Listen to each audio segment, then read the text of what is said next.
Buenos días. Un gusto estar con ustedes. Muchas gracias por acompañarnos esta mañana. Las disculpas con los minutos de retraso. La intención de esta mañana de presentar estos informes no es tanto el que pueda ejercer una cátedra acá o presentar una exposición de tesis del asunto, ¿no? Sino más bien poder de forma lo más sencilla posible explicar cuál es la situación que se está viviendo en El Salvador en materia de independencia judicial a partir de los sucesos políticos del 1 de mayo del año pasado y también de las reformas a la ley de la carrera judicial que se efectuaron también el año pasado en el mes de agosto. Voy a quitarme la mascarilla, dado que tenemos distancia suficiente, creo que no hay problema. Y bueno, sé que Graciela ya agradeció a cada uno de ustedes su participación y el estar acá. Quiero reiterar el agradecimiento también a la cooperación alemana, a la GIZ, por apoyar el desarrollo y presentación de estos informes. Solo aclarar también de que la opinión vertida, tanto técnica o legal de los informes, no representa en sí la opinión de la GIZ, pero reiterar ese agradecimiento, ¿no? También reiterar el agradecimiento a la cooperación internacional que hoy nos acompaña, al cuerpo diplomático también, y también el agradecimiento a los miembros de la prensa, que en este día no les invitamos precisamente para que estén cubriendo, gracias también por cubrir, sino que también los invitamos como parte, ¿no?, de aquellos que pueden opinar y tienen o pueden incidir, ¿no?, en este tipo de situaciones, y quienes han estado ejerciendo una cobertura muy importante acerca de las reformas a la ley de la carrera judicial.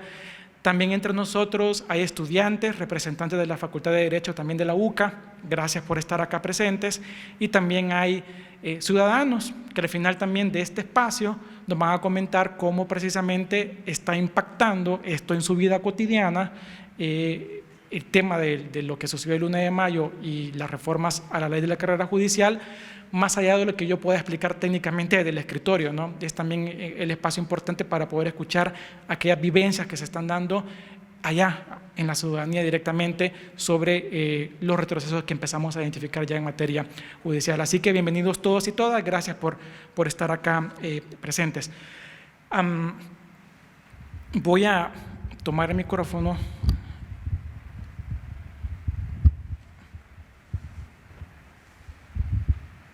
Creo que va a ser más fácil desde acá un poco. Y bueno, en primer lugar, explicarles que son 3 informes los que se implementaron. Un informe trata acerca específicamente de las consecuencias en la conformación de tribunales posterior a la reforma de la ley de la carrera judicial.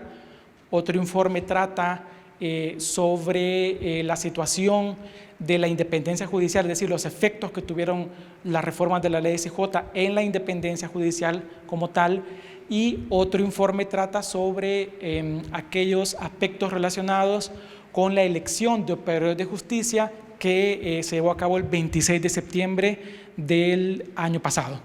Entonces, estos son los 3 informes. No voy a ir por informe, sino que lo que vamos a hacer es presentar un compilado de los informes lo más sencillo que se pueda. ¿Cuál es la intención de estos informes? Como la presentación lo destaca, es visibilizar cuáles son las consecuencias de las reformas, cuáles son las consecuencias de las decisiones que se han tomado a partir de las reformas desde la Corte Suprema de Justicia, e identificar cómo esto ha impactado precisamente en la administración de justicia. Esta es la intención de estos 3 informes, que tengo entendido que cada uno ha recibido una copia, así que más allá de explayarme en todo el informe, la invitación es que puedan después precisamente leer estos informes, y cualquier duda también la podemos solventar acá. Entonces, a continuación me permito presentar un resumen de los 3 informes.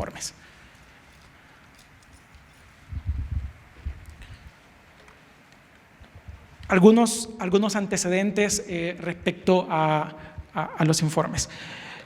Primero, hay que tomar en cuenta lo que sucede en agosto del año pasado, agosto del año 2021. Es a partir de la iniciativa que toma el Grupo Parlamentario Nuevas Ideas dentro de la Asamblea Legislativa, que se impulsan reformas a la ley de la carrera judicial, esto bajo el argumento comunicacional de depurar el sistema judicial. Acompañado de este argumento, se vierte a través de los medios de comunicación que también se busca modernizar el sistema judicial. Y bajo esta premisa es que la Asamblea reforma precisamente la LSJ. Algo muy interesante a destacar es que estas reformas afectaron a un poco más de 200 operadores de justicia entre magistrados y jueces. Es interesante también destacar que bajo el argumento de las reformas se habló también de un retiro voluntario. Pero, como ustedes lo pueden ver dentro de los informes, algo que se deja entrever precisamente es que no hablamos en sí de retiro voluntario, sino que técnicamente podemos hablar de un elemento de coacción frente a los operadores de justicia. ¿Por qué hablamos de coacción? Porque, tal y como lo indican los artículos 3, 7 y 9 de los informes, hay un tema de cesar, una intención de cesar a los operadores de justicia y que entren ya sea a un régimen de disponibilidad o que reciban una indemnización. Pero en todo caso, tal y como lo aclaramos también la semana pasada a la Comisión Interamericana de Derechos Humanos, no podemos hablar de reforma bajo el paraguas de retiro voluntario cuando explícitamente en las reformas aparece la palabra cesar. Es decir, si el operador de justicia no se sometía a las reformas, debía ser cesado de su cargo. Entonces, en ese sentido es muy importante aclarar de que estamos hablando no de un retiro voluntario, sino de una situación en donde hay una afectación negativa directa a los operadores de justicia. Aclarado esto, hay un primer punto importante dentro de los informes, y es que se identifica la afectación al elemento de la independencia judicial. ¿Por qué hablamos de esta afectación? Precisamente porque a nivel constitucional, una de las garantías de los operadores de justicia es el elemento de la independencia judicial. Y esto implica la no interferencia directa en los asuntos o conocimientos que se llevan a cabo dentro de los tribunales, dentro de los juzgados, y implica que no debe haber interferencia de ningún órgano externo frente a los tribunales. En ese sentido, aquí podemos ver directamente que hubo una injerencia directa dentro de la Corte Suprema de Justicia y en efecto sobre los diferentes tribunales, judicatura, es decir, los diferentes juzgados, como comúnmente le llamamos, a partir de que esa independencia es vulnerada por algunas cuestiones que ahorita me voy a detener a presentarles de una forma más directa. Cuando hablamos de las reformas a la ley SJ, hay dos cuestiones muy importantes que verificar. Uno es que hay vicios de forma y segundo es que hay vicios de contenido. Y en ese sentido las reformas, a nuestro criterio, como destacamos dentro de los informes, son inconstitucionales y representan vicios de inconstitucionalidad. Por lo tanto, aquí es importante detenernos a hablar un poquito de esto, no sin entrar en detalle técnico, pero sí en entrar en entendimiento de cuáles son los vicios que hemos identificado. Hablamos de vicios de forma en el sentido de que en ningún momento la Asamblea Legislativa estaba habilitada por la Constitución o las leyes secundarias para poder realizar las reformas, es decir, no están habilitados constitucionalmente para poder afectar el sistema de gobierno del órgano judicial. Y en esencia, como más adelante vamos a observar, lo que se identifica a partir de la reforma de la LSJ es una interferencia directa en la forma en cómo se gobierna la Corte Suprema de Justicia o en efecto el órgano judicial. Y aquí hay un tema muy importante y es que la Constitución, en su artículo 133, así como abundante jurisprudencia de la Sala de lo Constitucional, indicaba de que si bien la Asamblea Legislativa tiene diferentes atribuciones en materia de legislación, de legislar, precisamente uno de los limitantes al efecto de poder legislar es la no intervención dentro del sistema judicial. Es una de las primeras cosas que nos llama la atención, en este caso, el vicio de forma. Uno de los segundos vicios que identificamos es el vicio de contenido. Y aquí también es muy importante entenderlo. ¿A qué nos referimos con vicio de contenido? Es que precisamente los preceptos que buscan reformarse dentro de la LSJ o que se reformaron no encajaban con los preceptos constitucionales. Entre uno de estos aspectos es el principio de no discriminación. Y hay que tener en cuenta que dentro de los informes se destaca de que hay dos criterios que se utilizaron precisamente para cesar o excluir a algunos operadores de justicia del servicio como funcionarios públicos, los cuales son el criterio de la edad y el criterio del tiempo de servicio. Es decir, es a partir de la edad de los 60 años, como estipuló la reforma, que recibía una afectación el operador de justicia. Y no solo eso, sino que también el tiempo de servicio. Y que hay una cuestión muy importante, y es que normalmente en los países democráticos y aquellos que tienen muy fortalecido el tema del sistema judicial, lo que se hace es premiar a aquellos que alcanzan una madurez dentro del sistema. ¿Por qué? Porque se supone que ha desarrollado toda una carrera dentro de la judicatura que le permite, en ese sentido, poder ejercer una función de manera especializada. Aquí pasa lo contrario, se castiga a aquellos precisamente que alcanzan determinado criterio de edad o aquellos que han alcanzado un tiempo de servicio. Entonces, en ese sentido, es que concluimos que a partir de este vicio de forma y a partir de este vicio de contenido, en un momento en donde estas reformas hubiesen sido expuestas frente a una sala de lo constitucional independiente, precisamente hubiesen sido encontrados estos vicios y la reforma no hubiese tenido cabida a partir de los preceptos que se muestran ya dentro de la Constitución. Algo también muy importante a destacar en el vicio de forma es que afecta directamente el funcionamiento de los tribunales, es decir, afecta directamente la administración de justicia.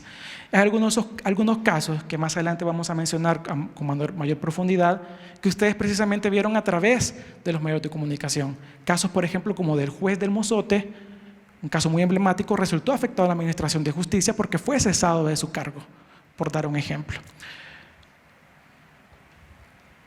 Ahora, algo también muy importante resaltar en la afectación a la independencia judicial es que las reformas a la LCJ abrieron una puerta a este tema. Es decir, previo a estas reformas no había una puerta abierta en que se permitiera que la Asamblea interfiriera directamente dentro de la administración de justicia. Para efectos, los artículos 3, 7 y 9, si los leemos dentro de la reforma, vamos a encontrar una palabra muy importante y es cesar, es la cesación precisamente en cargo de los operadores de justicia. Y en ese sentido es que se afecta la conformación de los tribunales, como más adelante lo vamos a ver. Y aquí donde también se denota una intervención directa en la administración de justicia. ¿Y por qué es importante hablar de esta afectación directa a la administración de justicia?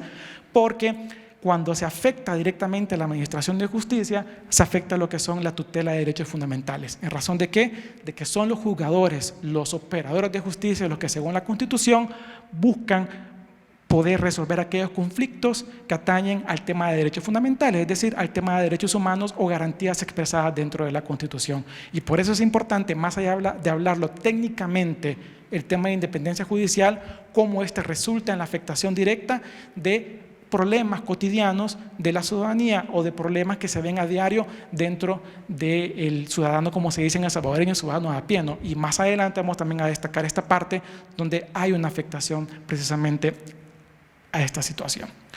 Otro elemento muy importante que destacamos dentro del informe es el tema de cómo se afecta la libertad. En este caso, la libertad que deriva del concepto de independencia judicial. Y es que, como se destaca en los próximos dos informes, una vez los operadores de justicia son cesados de su cargo, hay operadores que los sustituyen. Y esta sustitución se ve afectada en su libertad, en el sentido de que también dentro de los informes hemos logrado establecer de que algunos operadores de justicia que sustituyen a los removidos tenían ya ciertas vinculaciones con algunos magistrados dentro del Corte Pleno. Y en ese sentido hay también una afectación a la función pública y directamente también al principio de probidad. ¿Por qué hablamos del principio de probidad? El principio de probidad es aquel donde el funcionario público debe fidelidad exclusivamente al colectivo y a la Constitución y a la ley.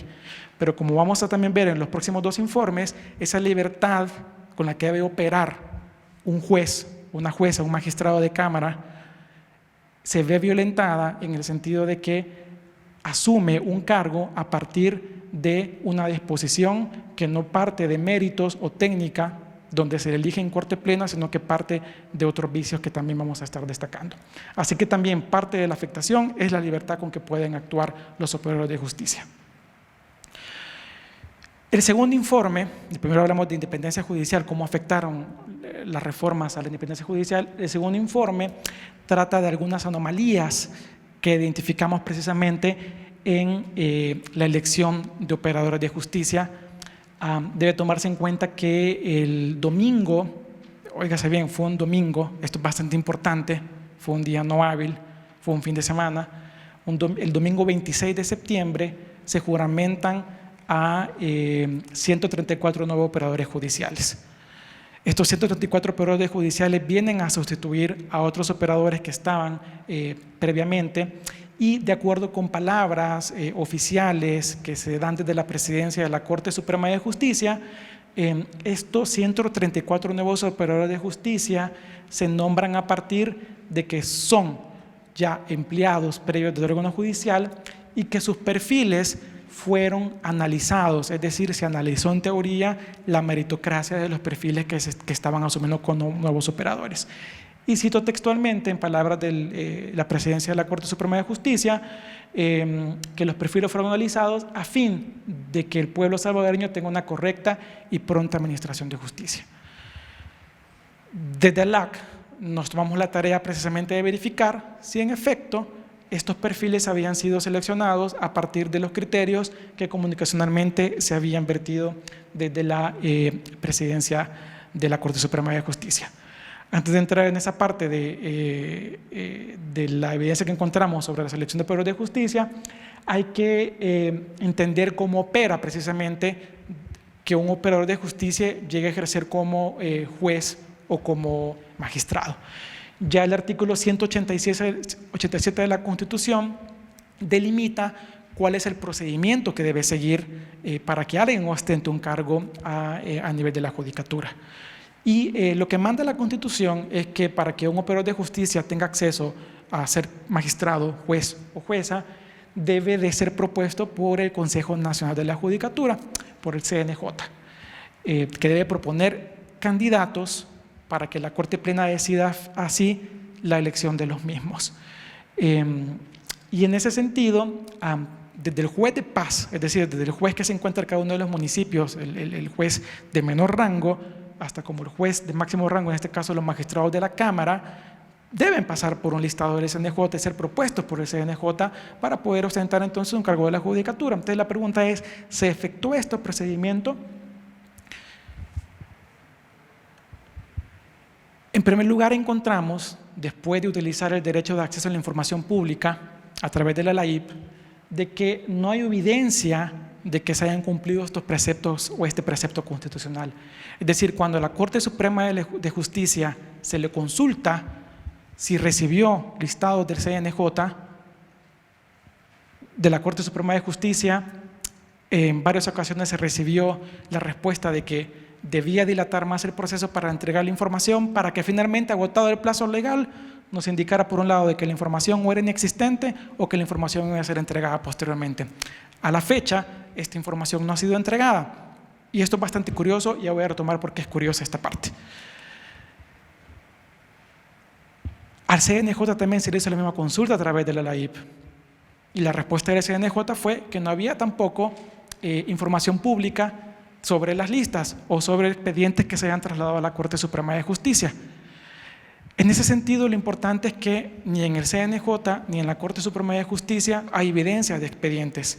Pero previamente, la Corte Suprema de Justicia me ha dicho de que tomó la decisión de elegir operadores de justicia sobre la base de la meritocracia.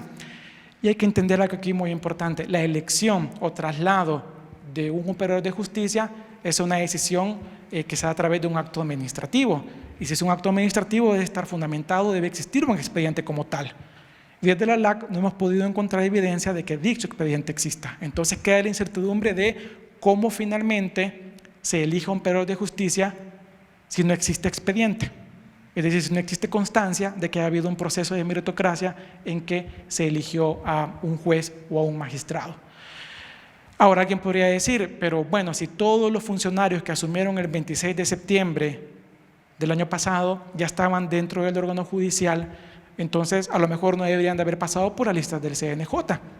Pero entonces esta situación queda advertida a partir de que también la Corte Suprema de Justicia no logra entregar información a la ciudadanía a pesar de que se le ha solicitado sobre los expedientes que hacía a su momento un comento. Es decir, habían dos opciones acá: o se elegía a los operadores de justicia a partir de la información de atestados o listas o expedientes que pasaba el CNJ a la Corte Suprema de Justicia, y en defecto, si esto no era así, si todos provenían del órgano judicial, la Corte Suprema de Justicia debía documentar por qué se eligieron estos operadores de justicia. En los dos escenarios no existe información pública que da evidencia de la elección sobre la base de méritos. Y aquí volvemos a lo que decía anteriormente. Hay un tema aquí de impacto directo a la independencia judicial, porque entonces si no se han elegido sobre la base de méritos, quiere decir que los criterios que se han utilizado para la elección de estos operadores de justicia están lejos precisamente del cumplimiento de la norma constitucional. Como le decía hace un momento, vía la IIP se solicitaron cuáles fueron los parámetros y las cualificaciones que se utilizó dentro de la Corte Suprema de Justicia y la respuesta en concreto de la Corte fue finalmente de que no había documentación completa, lo cual también deja en evidencia precisamente de que la elección se hizo fuera de los parámetros constitucionales. ¿En qué sentido? Porque no se puede alegar de que hay información incompleta cuando por operador de justicia elegido debería existir una carpeta. Si lo vemos en palabras muy sencillas, debería haber existido un folder de fácil acceso donde se entregara precisamente el currículum y todos los atestados de los operadores de justicia. En este caso, la respuesta de la Corte es que no está completa. Entonces la pregunta es, ¿cómo se elige a un operador de justicia si la misma Corte Suprema de Justicia me está diciendo de que tiene incompleta la información sobre las carpetas o expedientes de cada uno de los operadores que fue seleccionado? De septiembre a la fecha que se realizó la petición de información pública, aún no se ha entregado esta información. Deja lugar a dudas precisamente de si se siguieron entonces los parámetros constitucionales. ¿Qué pasa después de esto? ¿Qué pasa después de la elección de estos operadores de justicia del domingo 26 de septiembre? ¿Y por qué esa alusión yo retomo del día domingo? Es porque precisamente en lugar de hacerse en una fecha hábil, se hace en un día no hábil, se hace de forma express y aparte de eso le sumamos el hecho de que no hay expedientes que acrediten la legitimidad o meritocracia de los operadores de justicia. Aquí algunos ejemplos de las consecuencias que tuvimos a partir del domingo 26 de septiembre. Encontramos anomalías, por ejemplo, en donde identificamos familiares que son elegidos el 26 de septiembre y estos familiares son hechos jueces, pero son familiares de otros magistrados que ya están dentro de la Corte Plena. Así tenemos el caso, por ejemplo, de la jueza titular del Juzgado de Familia de la Ciudad de San Marcos, que es familiar de un magistrado de la Corte Plena, elegido precisamente este miembro de la Corte Plena por la bancada oficialista. Otro ejemplo es el titular del Juzgado de Menores de la Ciudad de Chalatenango, familiar también de otro magistrado dentro de la Corte Plena, y la jueza primera de paz de San Salvador, familiar también dentro de otro miembro de la Corte Plena.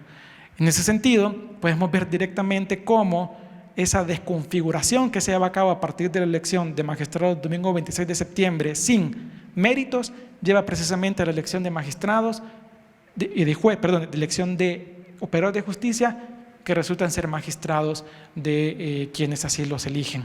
Entonces, más allá de hacer una crítica acá de si esto es legal o no, es un ejemplo de cómo o en qué deriva una elección irregular.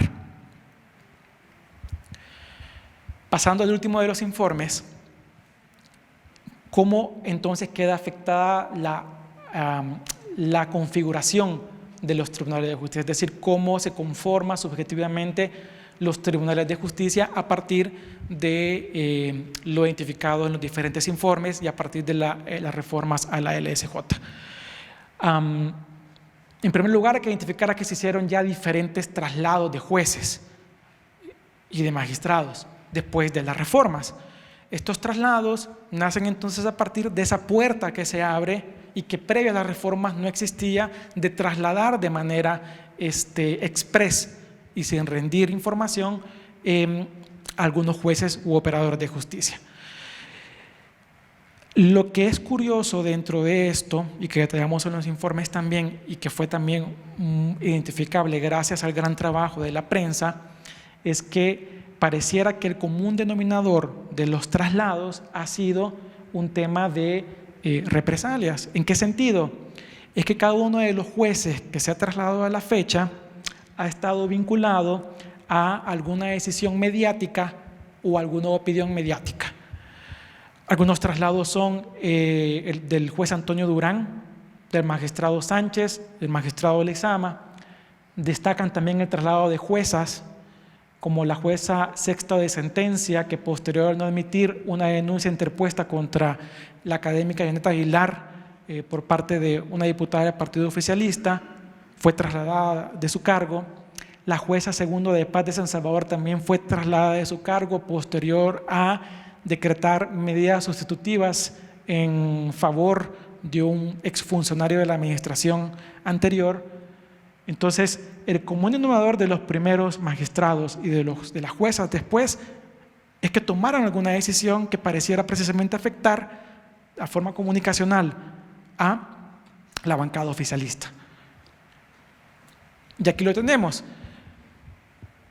Los traslados no fueron antes de que se tomaran decisiones por parte de estos operadores de justicia, ni fueron antes de vertir opiniones, fueron exactamente posterior, después de haber vertido opiniones y de haber tomado alguna decisión que tuviera alguna relevancia pública.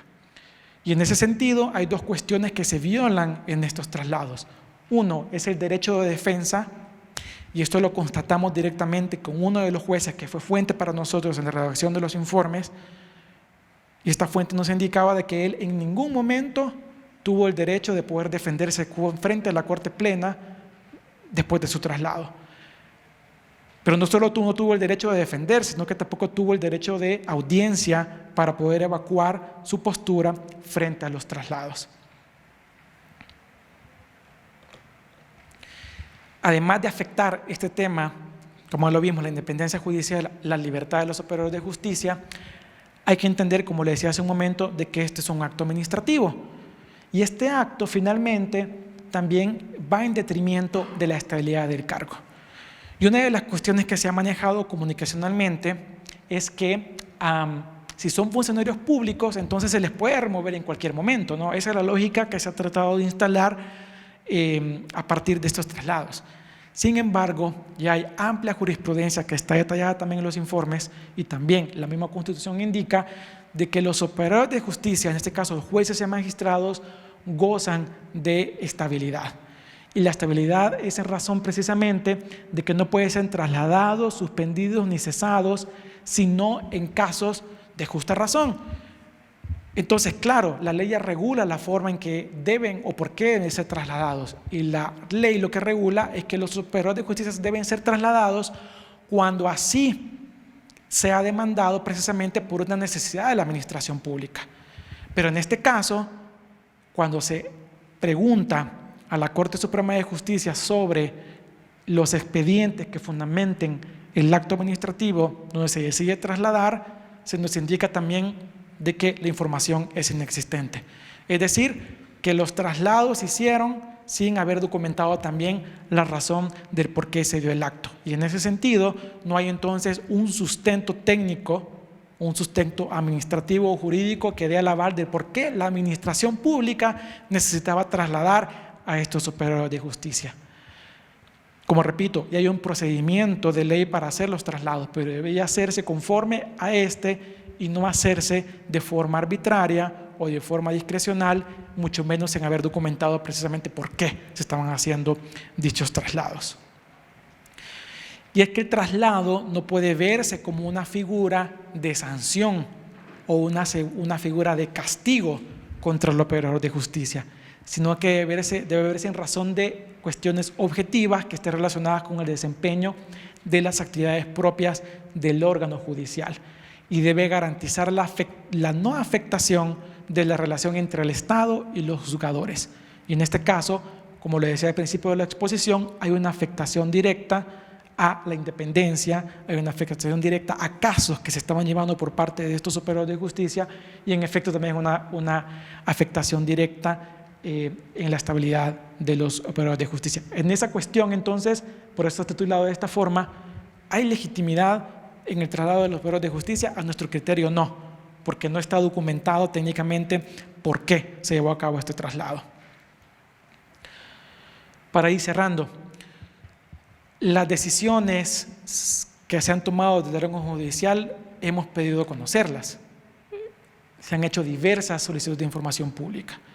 Y como repito, a la fecha, esta información o ha sido denegada o ha sido dictada como inexistente, o se ha dilatado la entrega de la misma por meses. Y en ese sentido, se inhibe a la ciudadanía, a los medios de comunicación, a la sociedad civil de poder definir precisamente si los traslados se han hecho de acuerdo con los parámetros constitucionales o si han sido decisiones administrativas que tienen un fundamento legítimo. Es decir, no logra evidenciarse cuál fue el beneficio de la administración pública en este sentido. Un aspecto que olvidaba mencionar en la parte primaria de la exposición es que si bien el discurso o esta instalación de decir, ok, vamos a hacer esta reforma de manera de que se puedan hacer traslados o se pueda hacer la cesación de poderes de justicia porque hay un tema de corrupción, tampoco se logra evidenciar de que a la fecha ese tema de corrupción dentro de la Corte Suprema de Justicia haya sido tratado, sino que por el contrario, lo que se hace es que se le indemniza a supuestos operadores de justicia que fueron removidos por un tema de corrupción. Y en ese sentido ya la ley también regula cuál es el procedimiento cuando un operador de justicia está actuando con corrupción. Ese procedimiento tampoco se ha evidenciado y únicamente lo que queda en evidencia es que el Ministerio de Hacienda debe hacer todo un esfuerzo presupuestario para tener que pagar las indemnizaciones de aquellos operadores de justicia que se acogieron a las reformas. Esto es en resumen, de forma técnica, pero lo más popular posible de lo que implican estos informes. Como dije al principio, la idea no era hacer una tesis de esto, ¿verdad? O una exposición magistral, sino que ustedes tuvieran a bien el documento que tienen ahí en sus manos, pueden revisarlo de forma detenida. Pero la parte importante del espacio, que se nos hace muy importante a nosotros, es poder evidenciar también cuál ha sido el impacto de estas reformas, de estos traslados en los ciudadanos directamente.